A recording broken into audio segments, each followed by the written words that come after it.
Good evening. This is the SRC podcast. I've got myself, Ahmad, and Kokko.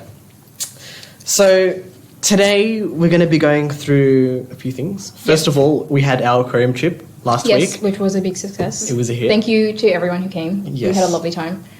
Really did. We went in twice. Yes. It was an experience and a half. But thank you to everyone who came. And I look forward to our future trips. We've got a lovely video that our Vice President made. Yeah. Which will hopefully be on the socials pretty soon. Yeah. But yeah. We've also got the Jarvis Bay trip tomorrow. Mm-hmm. So that's exciting. They're going to be going up and doing some wine tasting, seeing the dolphins and that kind of thing. So hopefully we'll get some updates from that as it goes. Yep. Should be fun. We've also got our student work competition, which is now open. And we're accepting submissions up until week 10 at this point. So I think it's just week 11. No, we're judging week 11. Oh, okay. But yeah, we're accepting submissions up until week 10. So if you have any work that you want to submit, by all means, go ahead. Should we move it to week 11? I think week 10 to week 11. I think week 11 is the last cutoff. So I think if you have final assessments that you want to submit for us to judge or whatever, by all means, you can send them through. Well, yeah, we're going to put them on our social media and stuff, and we're hoping to get in, put them up in maybe some of the pods eventually, and that kind of thing. And there's prizes as well. There's up to $100 of Westfield vouchers that we're giving away. I'm also a judge on the panel, so I look forward to seeing all the submissions. I can't wait to see you guys what you've been doing. Yep. Yeah. What else have we got? And today... Yes. I'm going to be talking with our lovely, very own Kokko about her journey with mental health. Yep. So, questions. I just want to disclose before we start that I'm not a counsellor or anything of that profession. So mental health is just something that I'm really passionate about, and I wanted to kind of shed some light on it and kind of just talk about it in a way where people kind of feel like they have a space to openly talk about their mental health, and that, whatever your problem is, that there's no such thing as a problem too small to be, spoken about. I'm excited. So do you want to talk to us a little bit about how your journey with mental health sort of started? Yep. So I think growing up, I think I had anxiety pretty early on in primary school. I always felt like there was something, like a feeling at the back of my mind saying that I wasn't good enough, or that, I was a horrible person, or things like that. And I didn't really know what it was, because I think back when I was growing up, mental health wasn't really spoken about enough. So I was like, it's probably nothing, it's probably just something that everyone thinks about. And then going into high school, my first best friend that I met ended up leaving in year 8. And I think that's when I fell into a depressive slump, because I felt like someone that I really connected to was gone, and that it was hard for me to kind of talk to my other friends about it, because I didn't even have to say anything and she would understand like what I was going through. Yeah. And it became a bit hard, because at that time as well, I still didn't know what depression or anxiety was. I just thought that everyone gets like very, very sad for no reason. And I kind of just remember like dragging myself through like the hallways of high school, thinking that it'll go away eventually, which I think it did when I started to kind of, I would speak to other friends and they would kind of be like, I know what that feels like, and they would talk to me about it. But I didn't know that it was depression specifically. I think when I properly started finding out about mental health, I think would be in year 10, which is when I got diagnosed with depression and anxiety. I went through a very rough patch mentally, and I didn't really know what was happening. And I remember in art class, we had to make an artwork to kind of express what we were feeling, and my artwork was very graphic, and I won't say what it was, just for safety purposes for everyone. And she looked at it and she was like, very, I don't think a student should be submitting work like this. And she spoke to me and she said, do you want to speak to the counsellor? And at the time I was like, I don't really think that my problems are big enough for that. So I said yes anyway, and I went along, and she was like, I think you have, because I don't think school counsellors are actually allowed to diagnose you. But she was like, based off what you told me, because they give you like a leaflet or like a thing to like kind of fill out like how low do you feel, like always or never, and like things like that. And I filled it out, and she's like, I think you might be experiencing like anxiety, like panic disorder and depression. And I was like, sounds like I was intrigued because I was like, I've heard those words briefly, but I didn't actually know what they meant. And she kind of just, spoke to me about what I could do and like things that I could, ways to cope and stuff like that. So that journey started back in 2015, so a while ago. Yeah. Today, it's something that you're so passionate about because you've had experience with it. And it's... Yeah. I think when you struggle for so long and you find that you're not broken and that it's an actual thing that like a lot of people go through, it helps. I felt it's like when you get diagnosed with something, there's comfort in knowing that you're not alone and that there is a word for what you're going through. But when I did hear that, I was like, okay, well, how do I fix this now? So it's like a positive and negative, like, oh, I'm happy that like I can identify what the problem is, but now I need to address the problem. And that's something that I wanted to talk about today. So what would you say are some of the biggest misconceptions about mental health? You were talking before about how you didn't realise that there was a word for what you were going through and that kind of thing. I think probably one of the biggest misconceptions is that if you compare your problems to people who have it worse off, that your problem is nothing and that you're not allowed to get help. I think on the early days when I was going through stuff, I felt that, I wasn't allowed to ask for help, or that I wasn't allowed to, be, in the state that I was because I had, a roof over my head, I had food, I had, a family, and I had a home to go to. And yes, those things, they're a necessity and, whatever, pardon me, sorry. But that doesn't mean that your problems are insignificant because you have all of these things. And I think growing up, you're always told to like be grateful for stuff. And yes, I am grateful, but that doesn't mean that I'm supposed to discourage myself from getting help because, I have a roof over my head or things like that. I think our counsellor was talking about last time, don't ever think that your problem is too small or too big. There's no such thing. Yeah, I think, if whatever's bugging you, you have every right to go and ask for help because no one should be suffering on their own. And, my heart goes out to everyone who's going through something currently and they think that their problem is too insignificant. If you are in a situation like that, I please highly encourage you to speak to maybe a family member or someone that you trust to kind of get stuff off your chest because it does help. And you might not think that, things are going to get better currently, but they do eventually with progress slowly. I think as much as the situation is difficult, you need to be patient and, slowly take each day as it comes. I think that's the biggest thing that I would say to everyone is to... Like if you had one thing you could say. Yeah, I would probably say, take each day as it comes instead of worrying about the problem as a whole and thinking months into the future or even weeks or even hours. Just take each step as it comes because it will get better eventually and, No, would you say, or what advice would you give to people who are on the receiving end of that or who are trying to help someone who is suffering? I think don't pressurize that person who's talking to you because if you come on too strong, they're going to feel overwhelmed. I think when a close friend, I'm no longer friends with now, but at that time, she was going through a lot of stuff and I think I came on too strongly and she was kind of I appreciate your help, but I think you need to kind of back down. I think just letting that person know that you're there for them and that you want to help them, I think helps a lot. Even if you just sit with that person and just, be like, we don't have to talk about anything, but my company's here for you. Because I think that helps a lot. If people are a bit standoffish to kind of tell you stuff, I think giving them time to kind of process what's going on in their own mind to then speak to you, because a lot of the time you just feel crap and you don't know why. Yeah, don't push them. Yeah, it's just as hard to kind of admit to yourself that you're going through a problem and that you need to address it. And then having another person saying that, come on, you need to tell me stuff, I think it does put a lot more pressure on that person as well. Do you have a sort of a self-care routine that you go through, every day or ways that you... Yeah. I like to reflect a lot. I might reflect a bit too much because I'm a bit cynical a lot of the time.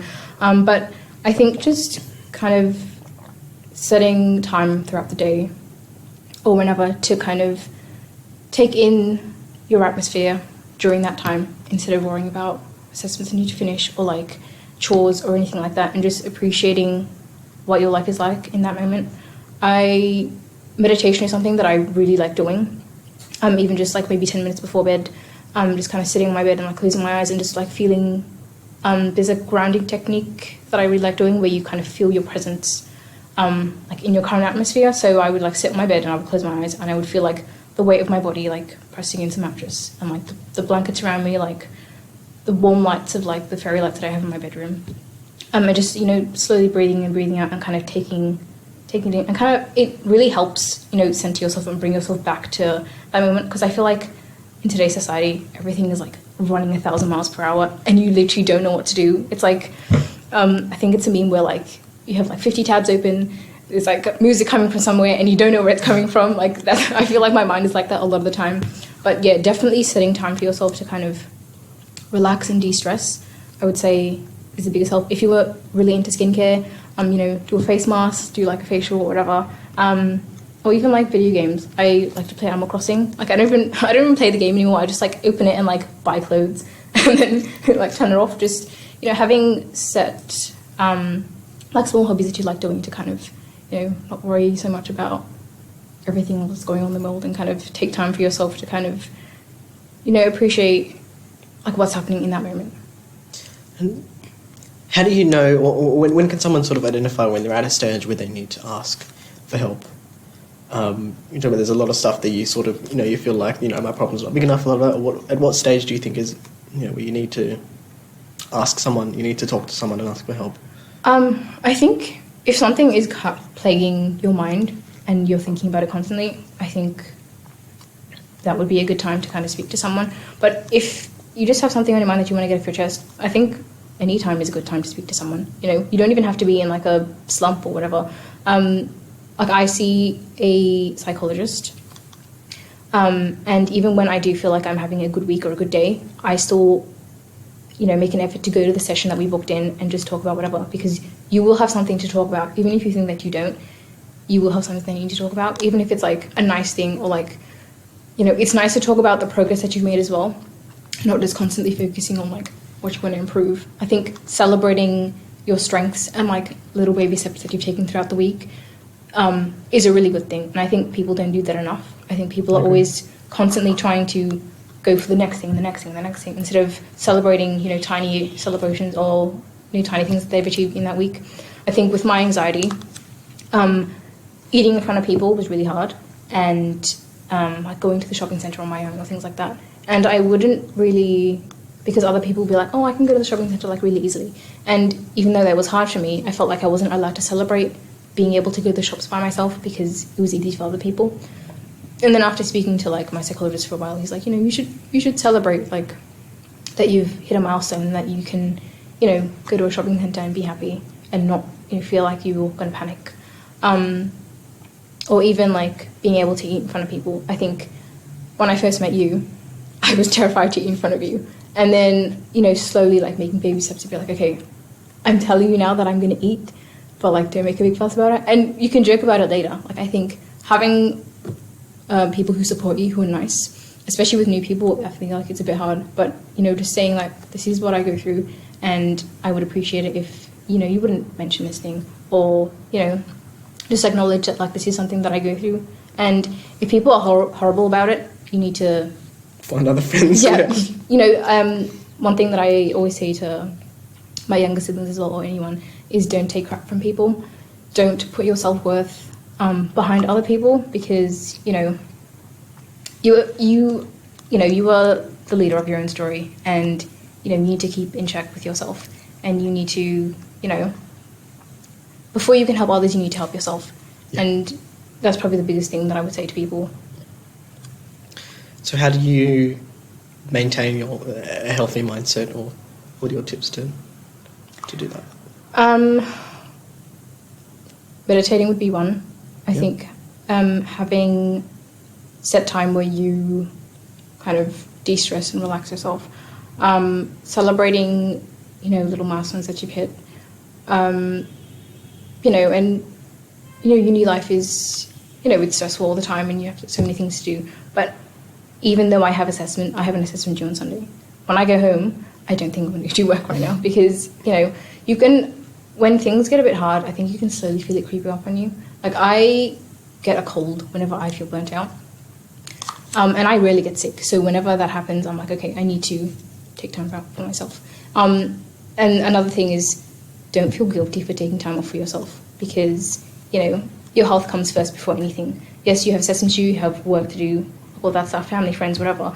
But if you as a whole are not 100% there, then you can't be doing all of these other things, because you need to, you know, it's like you wouldn't charge your phone to like 10% and then be like, oh, I'm ready to like become a photographer or whatever. Like you would never do that. But then why do we do it to ourselves?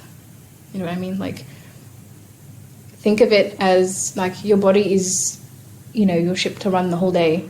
And if you don't take care of it properly, there's going to be even worse things. I'm going to lie. Also, going to sleep on time. My dad tells me this all the time, that I need to sleep early. And I'm like, yeah, okay, Dad, whatever. But like, it's true. Going to sleep on time will make everything better for you, because you can wake up early, you can be more productive during the day. So thank you, Dad, if you're watching. You're probably not watching, but my sister's watching, so hey. But yeah, definitely setting a schedule. I don't personally set schedule, because I'm like, what is this piece of paper going to tell me about my day? Like, but I think having like set goals that you want to accomplish throughout the day or your week, and kind of crossing them off is a really satisfying feeling that you've accomplished something. Or even if you don't accomplish anything throughout the week, you know, progression is not a straight line. Progression is like this, you know, and same with happiness or anything else. You need to have the lows to have the highs as well. And I think that's something that's really important for people to kind of understand, because I think when I was younger, I thought that being happy was like the top emotion that you could have.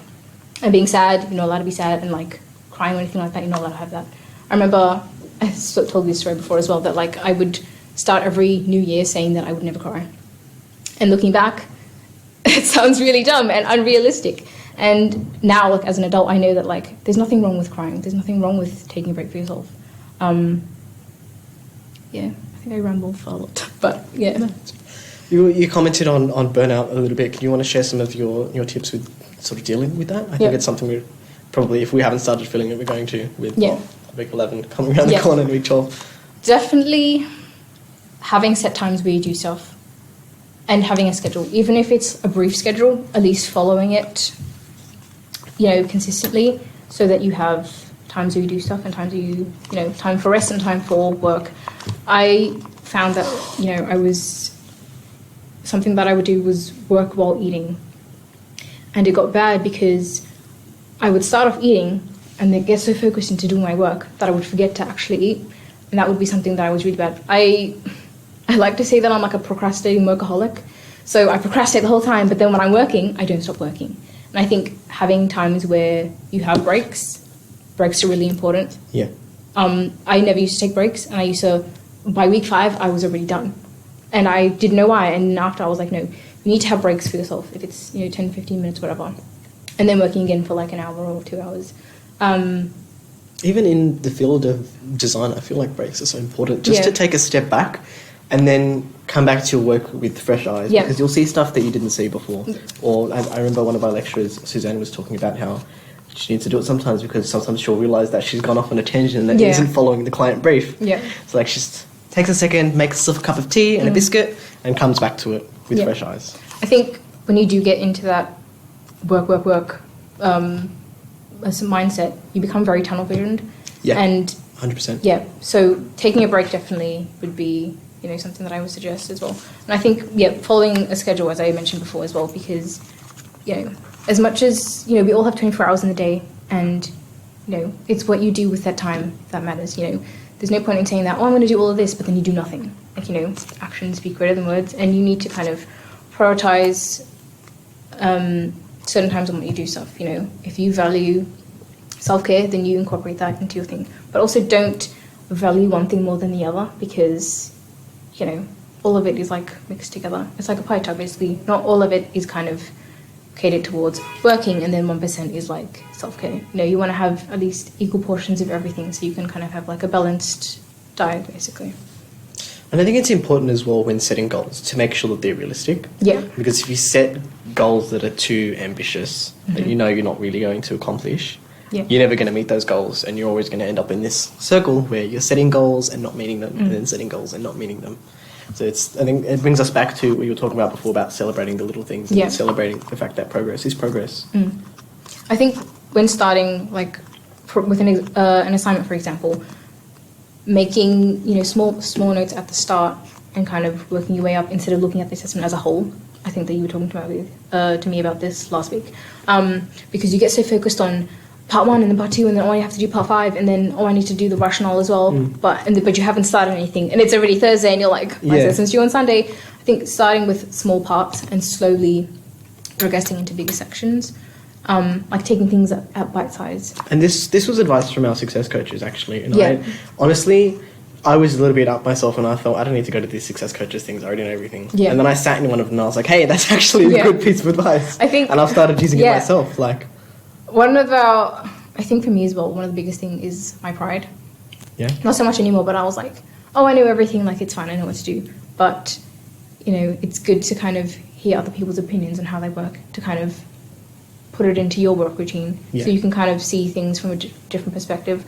Because I would always just be like, oh, I need to work, and then I would forget about stuff. And then a friend would be like, oh, this is what I do. And I'm like, oh, I never thought about it like that. What I like to do with work, especially, is I like to start with an easy section, and then in the middle would be like a more difficult, and then I would finish with an easy section again. So it doesn't feel like a prolonged, like, dragging experience.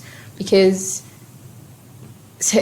I leave things to the last minute all the time, but if you have easier things to finish with, it doesn't feel like it's hard work all the time. One thing that I have heard people say is that if you love what you do, you don't work a day in your life. And I agree to that slightly, but I think if you love what you do, you never stop working. I like what I do. I've been at this uni for a while and I've done a lot of things. And when you finally find something that you really enjoy, it's a blessing and a curse, because I feel like I work myself to the bone all the time and I don't know when to stop working. Or I finish work and I'm like, okay, I can relax, and then I just relax for like weeks on end instead of like doing what I'm actually supposed to do. So yeah, definitely having a schedule and like time management. Time management is the biggest thing. So many people tell me to time management and I'm like, you don't know what you're talking about. But if you can get to having a set schedule and like prioritizing your time, it will do wonders for you later on in life.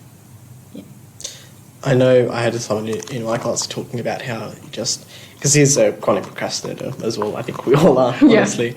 And he was saying that he's just set a goal for the day or for the week or whatever, and it's just sit down and just do it. Like, you can't sit there and I don't know the word of that, just sit in the thought. You need to actually do it. I think a lot of the time we have a million ideas and they look so good in our minds, but there's like a fear of like actually getting into it. Yeah. Because you're like, oh, I don't know how it's going to turn out, but like I have like an amazing like masterpiece in my mind, but then you don't want to start. And I think for me as well, that's probably one of my biggest issues, which is why I call myself procrastinating workaholic, is because I procrastinate all the time because I'm terrified of like, it's going to be good enough, and what if it's wrong, and what if the lecturer thinks that I'm stupid, which is probably not even near to the truth, but which is why I procrastinate all the time. And I think just fear of failure. Yeah, that's probably the biggest thing as well. But like I said before, setting small goals for yourself and accomplishing those goals and then celebrating what you've accomplished helps a lot. I think it also trains the mind to kind of not be so harsh on yourself. Because I think as designers as well, we are our biggest critics. And, I would work on things for hours on end and then be like, oh, it's so crap and I hate it. And then a friend will come by and be like, oh, I really like that. And you're like, oh, maybe I shouldn't be so harsh on myself, Not everyone thinks the way you do about your own work. I remember working so hard on a piece of work that, I just hated, like, the part that I did. And someone was like, oh, I really like how you incorporated that. And at the time, I was like, I didn't even think about that. I was so focused on, like, hating it and, like, all the hours that I put into it. Like, you forget to admire, like, all the hours and, like, what you've accomplished. Yeah. And lastly, do you have any advice that you'd give to your younger self?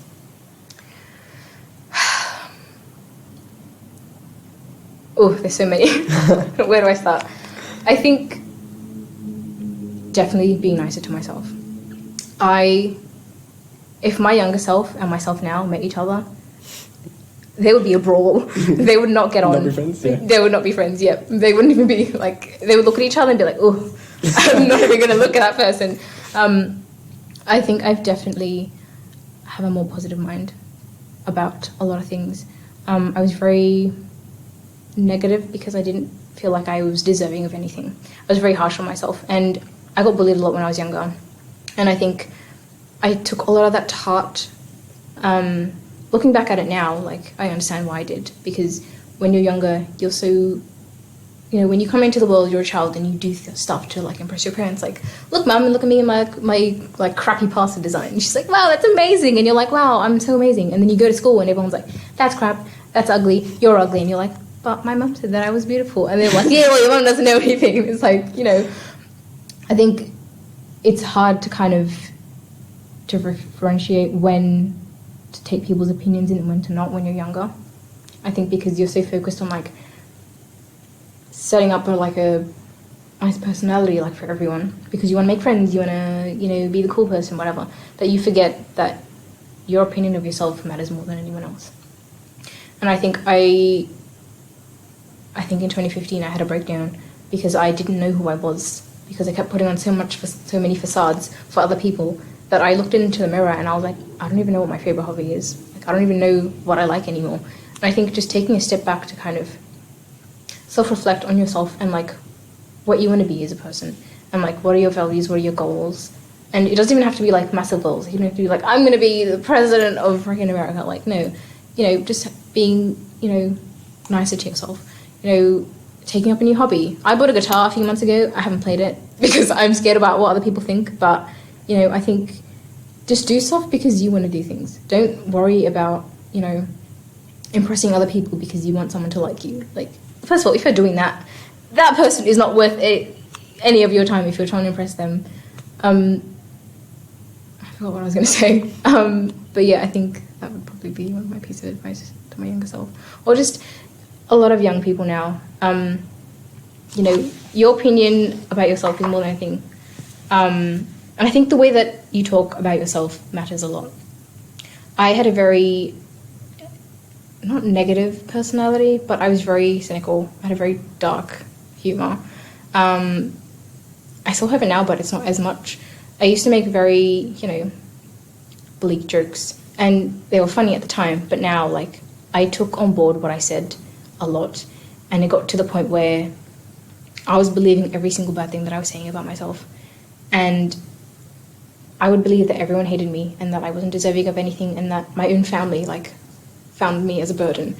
And I remember crying to my mum, and I was saying that, like, am I a burden to you guys? Like, I don't know anymore. And she was like, why would you be a burden to us? Like, people don't think about you like that. You know what I mean? Like, if you ask for help, they're not going to be like, oh, look at this idiot asking for help. Like, I think when I ask you if you hate me, like, all the time. And, I try to think of, like, that situation from an outsider's perspective. And, like, if someone was asking me for help, I wouldn't think they're an idiot. I'd be like, oh, I'm more than happy to help that person. I think people need to be a bit more gentle with themselves and not be so harsh, and kind of, look at yourself in the mirror and say that you're doing well.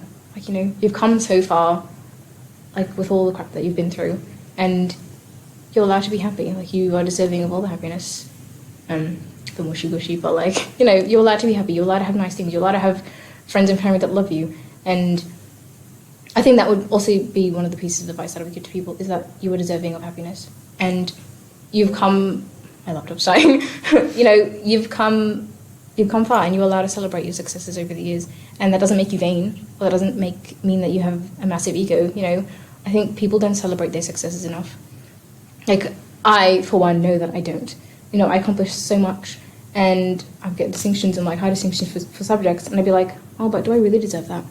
And my parents would be like, yes, you do. Like, why wouldn't you? And I think, like, thinking back to, like, an outsider's perspective as well, if a friend came to me and said that they got an HD or whatever, and they were like, oh, I don't think I deserve it, I'd be like, are you serious? You worked your butt off the whole time, and now you think you don't deserve it. But yeah, definitely, everyone needs to be nicer to themselves.